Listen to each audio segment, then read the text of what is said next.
What's Medicare charging you for? A job I quit 2 years ago. If you're planning your retirement date sometime in the next year or two, the exact month you write down on that paperwork can add more than $1,000 to a bill you never see coming. And it doesn't come from the IRS, it comes from Medicare. And it doesn't arrive this year, it arrives in exactly 2 years, long after the decision that caused it is finished and forgotten. Take Gerald. He retired in March. By his own math, he'd done everything right. He'd saved, he'd waited past 65, he'd lined up his pension and his first IRA withdrawals so the money would be there. He thought the month didn't matter much. Retirement was retirement. What he didn't know was that the 3 months of full salary he earned before he walked out the door in March were quietly being written down somewhere. And 2 years later, that number would decide what he paid for Medicare.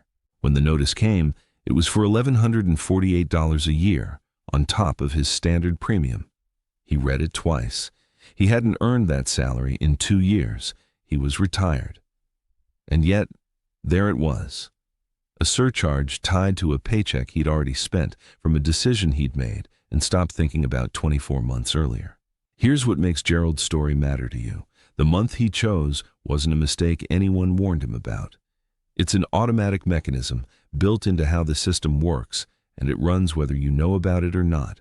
There's a version of this that can cost you nothing, and there are 2 specific forms that can undo it entirely. But almost no one files them, because almost no one is told they exist. The month is already decided the day you retire. What isn't decided is whether you find out about all of this in month 1 or in year 3 when the bill lands. Before we get to those 2 forms, you have to understand something most people never think about until it's too late. Retiring isn't a single event for your taxes. It's the start of a 3-year chain. And the month you pick decides all 3 links. Year 0 is the year you retire. Year 1 is your first full year without a paycheck. Year 2 is when the Medicare bill from year 0 finally lands. Each link is set in motion by that one date. And the first link starts the moment your last paycheck does. Quick note before we go further. I'm not a lawyer, I'm not an accountant, and this isn't personal advice. It's the briefing that helps you walk into that office already knowing the right questions. If it saves you a surprise bill, do me a favor and hit like, because it helps this reach another person about to pick their retirement month. Now, here's the first thing that happens the day you stop working, and it happens silently. For your entire working life, taxes came out of your paycheck automatically. You never had to think about it. Every 2 weeks, your employer took federal tax, state tax, Social Security, Medicare, all of it, out before the money ever hit your account.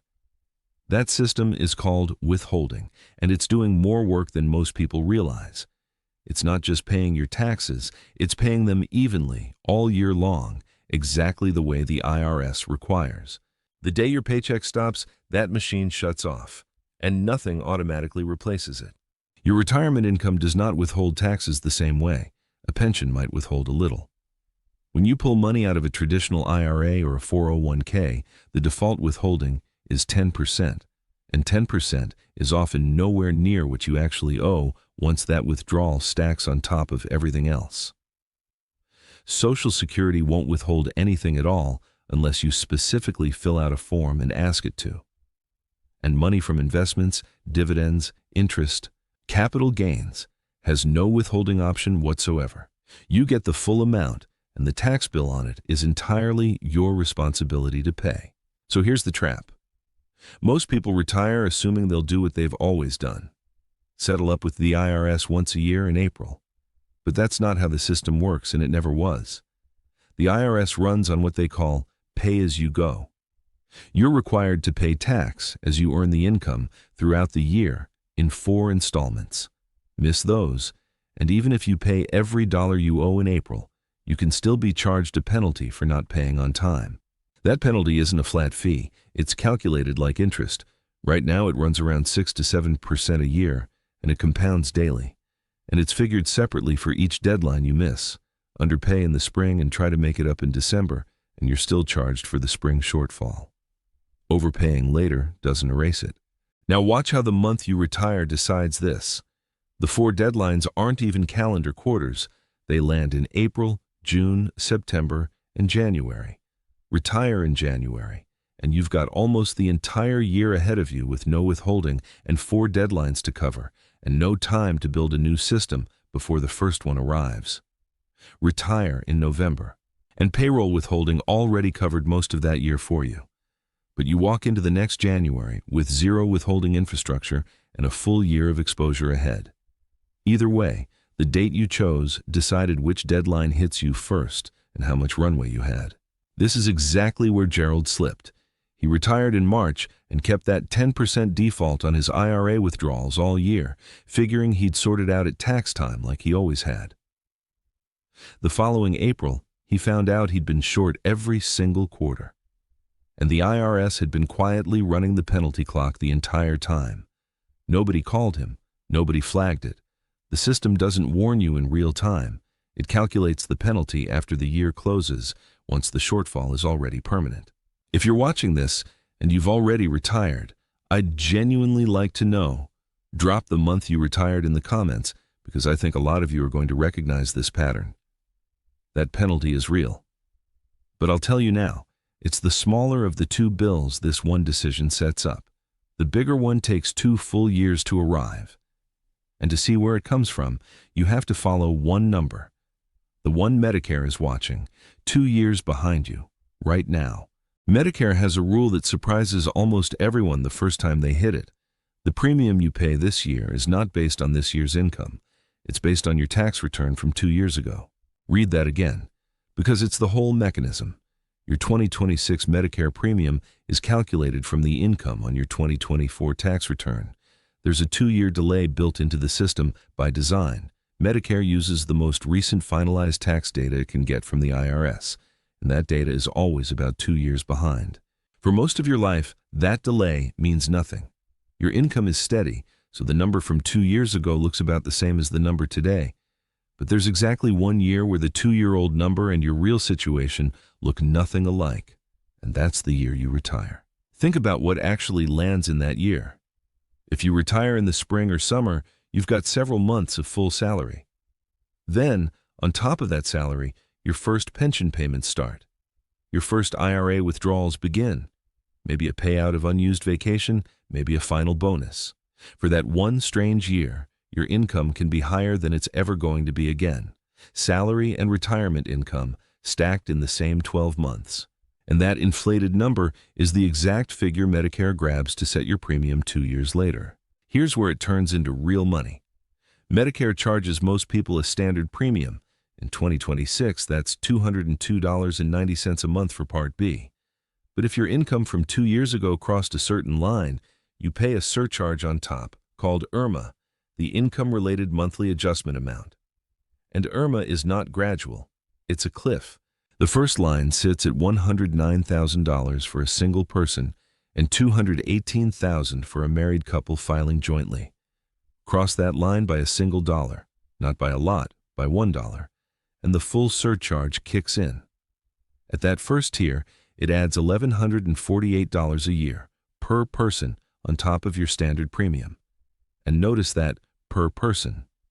If you're married and you both cross the line, you're each charged separately. In a household, that number can double. That's the $1,148 Gerald got billed for. His March retirement meant nearly 3 months of full salary landed in the same calendar year as his first pension checks and his first withdrawals. It wasn't reckless. He didn't do anything wrong. He just happened to stack a quarter year of salary on top of the income that was going to be his new normal. And it tipped him over a line he didn't know existed. Now, a lot of you are watching this thinking it doesn't apply to you. You're thinking, I'm not a high earner, I never made anywhere near $100,000 a year. IRMA is for wealthy people, and in a normal year, you'd be right. But the year you retire is not a normal year. That's the entire point. A person whose steady retirement income sits comfortably below the line can still cross it in the one transition year. Because for a few months, they were still earning a paycheck they'll never earn again. The surcharge doesn't care that it was temporary. It reads the number, and the number crossed the line. If you've already retired, do me a favor. Drop the month you retired in the comments below. I'm genuinely curious how many of you crossed this line in your transition year without ever knowing it was there. And the reason you don't see it coming is baked into the timing. The bill doesn't arrive with a note explaining it came from your retirement year. It shows up 2 years later as a routine premium adjustment, disconnected from the decision that caused it. Medicare isn't hiding anything. The rule is public. But the 2-year gap means that by the time the bill lands, the transaction that triggered it is long finished and long forgotten. 2 years from the decision. That's not a warning. That's the mechanism. But here's the part almost no one gets told. Both of these bills have a lawful off-ramp. Neither one is automatic, and they come down to 2 specific forms. Both of these bills are built on the same quiet assumption that the number on your old tax return still describes you. And both the IRS and Social Security already know that assumption breaks the year you retire. That's why each of them built an exit. Neither one is automatic. Someone has to file it, and that someone is you.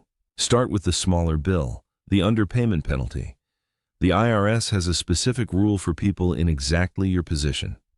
If you retired after reaching age 62, in either the year the penalty applies or the year just before it, the IRS can waive that penalty for reasonable cause. Their own guidance says it plainly. Retiring is treated as the kind of life change that makes an underpayment understandable rather than negligent. But it doesn't happen on its own. You claim it on a form called the 2210.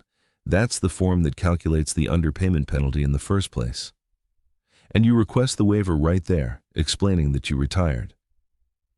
One note on the wording, because the IRS states it slightly differently in different places. Think of the window as the year you retire and the year before it. If your retirement falls in that window, this relief is on the table. Talk to a tax professional about claiming it for your exact situation, but know that it exists because the IRS will not offer it to you. Now the bigger bill, the Medicare surcharge. This one has an exit that almost no retiree knows about, and it's remarkably direct. It's called Form SSA 44. The full name is the Medicare Income-Related Monthly Adjustment Amount Life-Changing Event Form, and retirement is one of the 8 life-changing events it's built for. Social Security's own name for it on the form is work stoppage. Here's what it does. Remember the problem.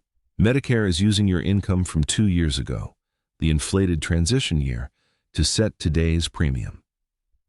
Form SSA 44 lets you tell Social Security, in effect, that old number doesn't describe me anymore.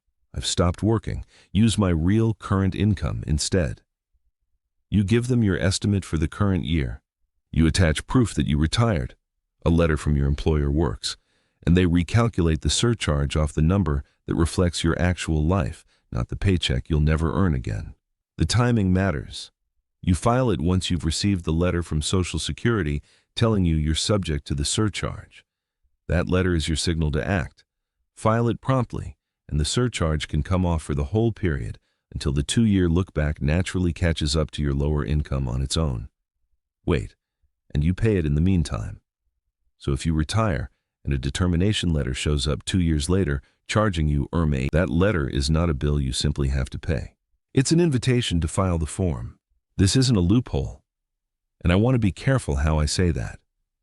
It's the system's own acknowledgement that the year you retire doesn't look like any other year of your life. The IRS built the penalty waiver because they know retirement scrambles your withholding. Social Security built the SSA 44 because they know your last working year overstates your retired income. The mechanisms are fair, they're just silent. Nobody at either agency is going to call you and walk you through them. You have to be the one who knows to ask. If this is useful to you, share it with someone you know who's about to retire, or who retired in the last couple of years. There's a real chance they're inside one of these windows right now and have no idea.